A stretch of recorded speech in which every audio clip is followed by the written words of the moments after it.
চারপাশে প্রচুর মানুষের সাথে দেখা হবে, অনেক ভিড় ঠেলে এগোতে হবে, অনেক রকম কথা কানে আসবে। শুধু আপনাকে যেটা করতে হবে সেটা হলো ইগনোর। জীবনে কিছু মানুষ আবর্জনা ছড়াতে আসবে, তাদেরকে আগাছার মতো উপড়ে ফেলে দিতে হবে।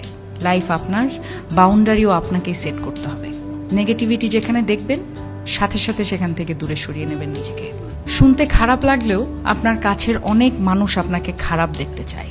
তারা চায় সহানুভূতি নামক মলমের তলে একটু কাটা ঘায়ে নুন ছেটাতে।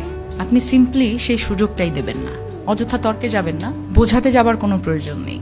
আপনার সামনে কেউ যদি বলে আপনি মূর্খ, তাই মেনে হেসে বেরিয়ে আসুন। ওই যে সময় আর এনার্জি বাঁচিয়ে নিলেন, ব্যাস কেল্লা ফতে। যে যা বলছে শুনে নিন, আর মুচকি হেসে শির দ্বারা সোজা করে নিজের সিদ্ধান্তটা নিজেই নিন। যারা নিজের সিদ্ধান্ত নিজে নিতে পারে তারা আসলে জীবন চেনে, বোঝে।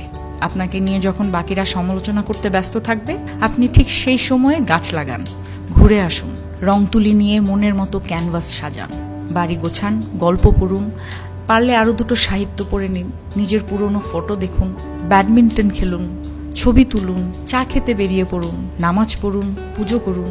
মোট কথা, তাদের কথায় রিয়্যাক্ট করবেন না একদমই। যা বলছে বলুক, আপনার কানে এলেও ফেলে দিন। দিন শেষে আপনি জানেন আপনি কি, কেমন, আর এটাও জানেন যারা বলছে তারা আপনার কাছে জাস্ট ম্যাটার করে না। ঠিক এটাই।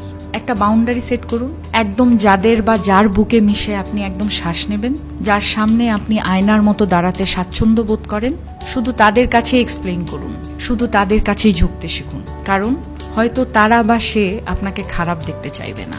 বাদ বাকি দুনিয়াকে একদম ঝেড়ে ফেলে দিন। একটা কথা মাথায় রাখবেন, জীবন অনেক সুন্দর। আপনি যে জীবনটা বাঁচতে পারছেন সেটা অনেক সুন্দর। আপনাকে শুধু মাঝে মাঝে বেড়ে ওঠা আগাছাগুলোকে মিটিয়ে ফেলতে হবে, অথবা কোণে একটা কাটাঝড় দেখতে পেলে সাইড কাটিয়ে চলে আসতে হবে। সবকিছুর উত্তর দিতে নেই, সবকিছুতে রিয়্যাক্ট করতে নেই, সবাইকে বোঝানোরও কোনো প্রয়োজন নেই। এগুলো বাদ না দিতে পারলে লসটা আপনারই।